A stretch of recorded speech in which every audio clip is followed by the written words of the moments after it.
So yung Captain, ito talaga yung naranasan ko, no, na ngayon lang nangyari dito, yung tag-ulan. Talagang ngayon lang ako nakalusong ng ganitong baha, oh.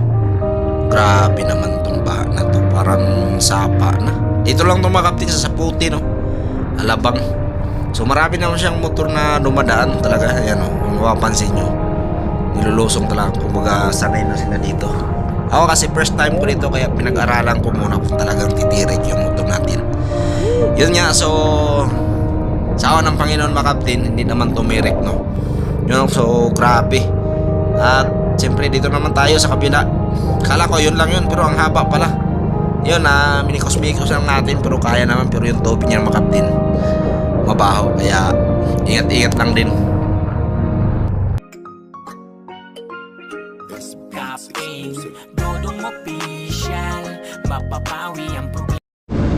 Yon, good morning mga Captain. Panibagong araw, panibagong vlog na naman tayo. Siyempre, panibagong biyahe ulit, no.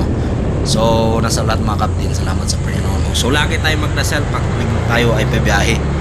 At siyempre mga Captain, isa sa mga shoutout ko na yung grupo namin, yung night. Siyempre, bagong lahat mga Captain, sana panoorin natin hanggang dulo, no. So, yon, sa biyahe ko na to mga Captain, talagang maganda pa yung panahon nito sa Layo ba dito, sir?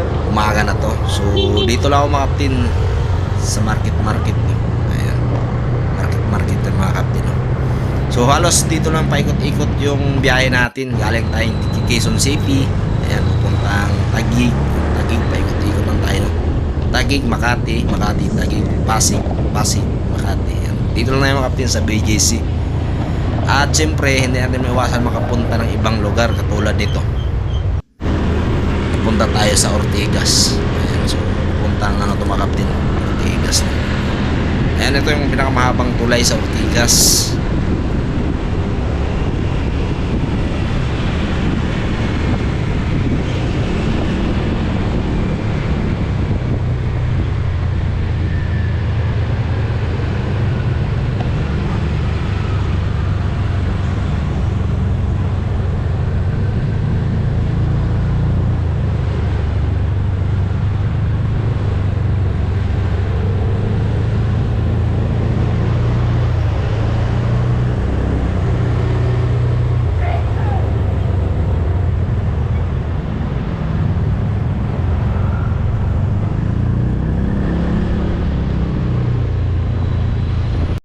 So yun nga mga Captain, no, shoutout pala sa Marshall na to. Bago tayo magkaliwa ng papuntang market, makikita natin to. Ayun, talagang lupit to, araw-araw to itong nakikita dito. So yun nga mga Captain, nakuha tayo ng pasayro, no, papuntang Alabang Saputi. So yung daan natin dito sa may service road, no, puntang Alabang. At siyempre medyo malayo na rin. Yun na nga mga Captain, no. So alis na tayo galing Taguig puntang Alabang Saputi. Ito yung grabe. Yun na nga, so medyo pa magandang panahon dito.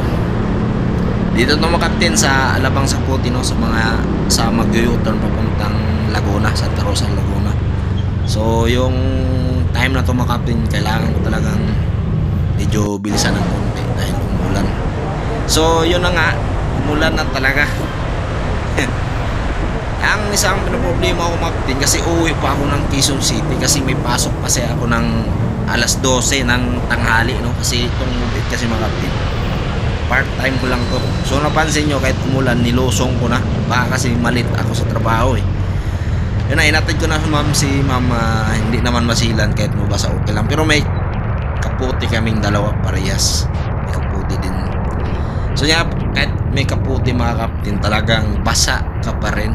Basa yung sapatos natin yan mga Captain, no? So yun, i-drop off natin si ma'am. Drop off natin na SM Las Piñas ata ito mga Captain, pagkaalam ko. Yun na nga, ito na yung pinakahuli kong pasahero. So nag-alala na tayo mga Captain kasi uwi pa tayo ng Quezon City. Yun, so tatakbuhin natin ng 1 oras 40 minutes nakalagay sa Waze. Pero tatakbuhin natin na 1 oras. So yun na mga Captain, no? Medyo binibilisan ko na talaga kasi medyo alanganin tayo sa oras. Yan o, kahit maulan, hala, lusong, diretso lang. Yan, diretso lang yan mga kaptin.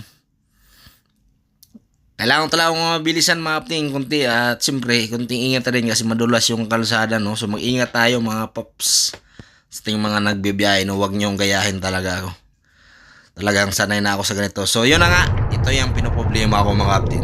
Sobrang nagmamadali nga tayo sa oras. Ito na yung nadaanan ko. Ang hirap, pinagmasdan ko talaga, pinag-aralan ko to kung lulusong ba ako o hindi. Kasi ito, malalim din mga kaptin eh. Yun, pinag-aralan ko kung nilulusong ko to. Pag tumirik yung motor ko, talagang lagot tayo sa ating supervisor na hindi tayo makapasok. Dito pa to mga kaptin sa Las Piñas. Yun nga, so siyempre pinag-aralan ko muna kasi marami namang dumadaan na motor. Yun, meron NMAX, may Honda Click, may M3, kagaya sa atin yung motor natin, Mio lang to, yung maliit lang. Ayan, kagaya mga kaptin, nalulusong yan. Yun, hindi naman siya tumirik.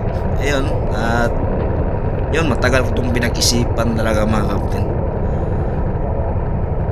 Yan, marami nang lumayan. Ito, kagaya ng motor nung nauna yung kulay dilaw. Yan, medyo maano yung mga kaptin, malawak-lawak yan. Panoorin yan mga kaptin. Ayan, ito yung part ng nagmamadali na sana tayo kasi malilit tayo.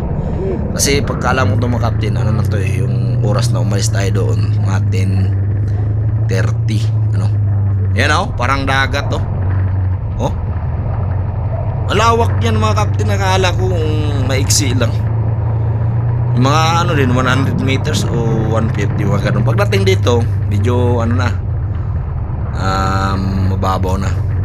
So pagdating na dito sa may bako, kaya pala may ginagawang kalsada na hindi pa tinapos, kaya nagkabaha-baha na.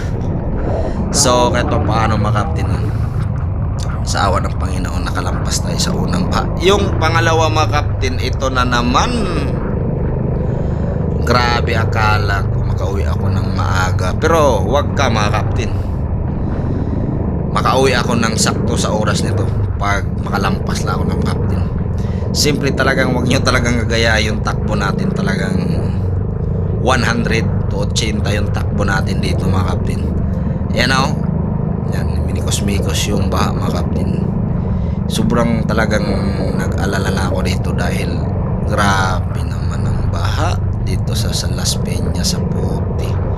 Kahit paano mga kaptin dito, medyo na siya Ayun, mababaw na yan. Yan, dire-diretso na yung mga kaptin. Ang problema naman natin yung traffic. So ito mga kaptin, sa oras na to, sa mga alas 11. Ayan, isang oras na lang talaga papuntang Quezon City sa Isimperview. Kaya yung takbo natin mga kaptin medyo mabagal pa ng konti dito kasi baka madulas tayo, hindi natin may iwasan. Yun na nga mga kaptin, so let's go na to. Ayan na, mikos na natin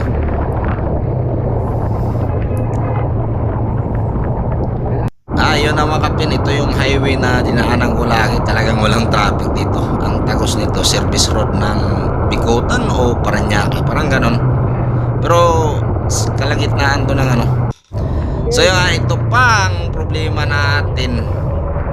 Antes makauwi tayo ng na corner pa kami dito kasi biglaan nagbanggaan yung dalawang sasakyan. Na corner kami, hindi ko lang na-videohan kasi nung pagbanggaan nila agad dito. Ayun, na-corner kami ng mga kaptin, kaya yung isa pinadiretso ko na dahil papasok pa ako sa trabaho. Yun. Lalong traffic yun mga kaptin kasi doon traffic yun yung dalawa. Nimikos-mikos ko na lang pauwi dahil yun na nga, grabe na yung buhay natin.